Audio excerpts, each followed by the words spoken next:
ಜೀವನದಲ್ಲಿ ಕೆಲವು ಬಾರಿ ನಾನು ಕುದ್ದು ಹೋಗಿದ್ದಿದೆ, ಕೆಲವು ಸಾರಿ ಕುಗ್ಗು ಹೋಗಿದ್ದಿದೆ. ಈ ನಿರ್ಭಯ ಕೇಸ್ ಆಗಿರ್ಬೋದು, ಇತ್ತೀಚೆಗಾಗಿದ್ದ ಕೋಲ್ಕತ್ತಾ ಕೇಸ್ ಆಗಿರ್ಬೋದು, ನನ್ನ ಸ್ನೇಹಿತೆ ಇನ್ನೊಂದು ರಾಜ್ಯಕ್ಕೆ ಹೋದಾಗ ಆಕೆಗಾಗಿದ್ದ ಮೊಲೆಸ್ಟೇಷನ್ ಆಗಿರ್ಬೋದು, ನನ್ನ ಗೊತ್ತಿರೋರಿಗೆ DM ಗಳಲ್ಲಿ ಬರೋ ಅಸಹ್ಯ ಮೆಸೇಜ್ಗಳಾಗಿರ್ಬೋದು. ಯಾಕೆ ಹೀಗೆ, ಏನು ಸರಿ ಹೋಗಬೇಕು ಅಂತ ಯೋಚನೆ ಮಾಡ್ತಾ ಇರಬೇಕಾದ್ರೆ ನಾನು ಇತ್ತೀಚೆಗೆ ರಸ್ತೆಯಲ್ಲಿ ಹೋಗ್ತಾ ಇರಬೇಕಾದ್ರೆ ಒಬ್ಬ ಚಿಕ್ಕ ಹುಡುಗ ಅಮ್ಮ ಅಕ್ಕ ಅಂತ ಬೈತಾ ಇರೋದನ್ನು ನೋಡಿದೆ.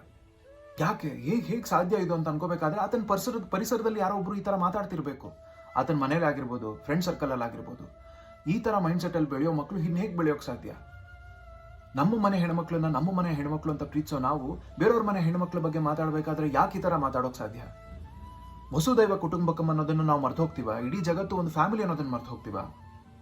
ಅಮ್ಮ ಅಕ್ಕ ಅಂತ ಇನ್ನೊಬ್ರ ಬಗ್ಗೆ ಮಾತಾಡಬೇಕಾದ್ರೆ, ಇನ್ನೊಂದು ಹೆಣ್ಮಗು ಬಗ್ಗೆ ಹೀನಾಯವಾಗಿ ಮಾತಾಡಬೇಕಾದ್ರೆ ನಿಮ್ಮ ಮನೇಲೂ ಹೆಣ್ಮಕ್ಳಿದ್ದಾರೆ ಅನ್ನೋದು ನೆನ್ಪಿಟ್ಕೋಬೇಕು. ಚೇಂಜ್ ಅಲ್ಲಿಂದ ಸ್ಟಾರ್ಟ್ ಆಗುತ್ತೆ. ನಾನು ಅಮ್ಮ ಅಕ್ಕ ಅಂತೆಲ್ಲ ಹೊರಗಡೆ ಬೈದು ಕೆಟ್ಟದಾಗಿ ಇನ್ನೊಬ್ರ ಬಗ್ಗೆ ಮಾತಾಡಿ ಫೇಸ್ಬುಕ್ಕಲ್ಲಿ ಇನ್ಸ್ಟಾಗ್ರಾಮಲ್ಲಿ ಸ್ಟೋರಿ ಹಾಕ್ತೀನಿ, ಕ್ಯಾಂಡಲ್ ಇಟ್ಕೊಂಡು ಓಡಾಡ್ತೀನಿ ಅಂತಂದ್ರೆ ಯಾವತ್ತೂ ಸರಿ ಹೋಗಲ್ಲ ಪ್ರಾಬ್ಲಮ್. ಯಾವತ್ತೂ ಅಷ್ಟೇ ನಿಮ್ಮ ಮನೆ ಒಳಗಿರೋ ಬೆಂಕಿ ನಿಮ್ಮ ಮನೆ ಸುಟ್ಟು ಆಮೇಲೆ ಊರಿಗೆ ಸುಡುತ್ತೆ. ಊರಲ್ಲಿ ಯಾವತ್ತೋ ಬೆಂಕಿ ಬಿದ್ದಿದೆ ಅಂದಾಗ ಬಾವಿ ತೋಡೋಕೆ ಶುರು ಮಾಡಬೇಕು. ಮನೆ ಹತ್ರ ಬಂದಾಗ ಬಾವಿ ತೋಡ್ತೀನಿ ಅಂತಂದ್ರೆ ನಿಮ್ಮ ಮನೇನು ಸುಟ್ಟು ಹೋಗುತ್ತೆ, ಬಾವಿ ಯಾವತ್ತೂ ಕಂಪ್ಲೀಟ್ ಆಗೋದಿಲ್ಲ.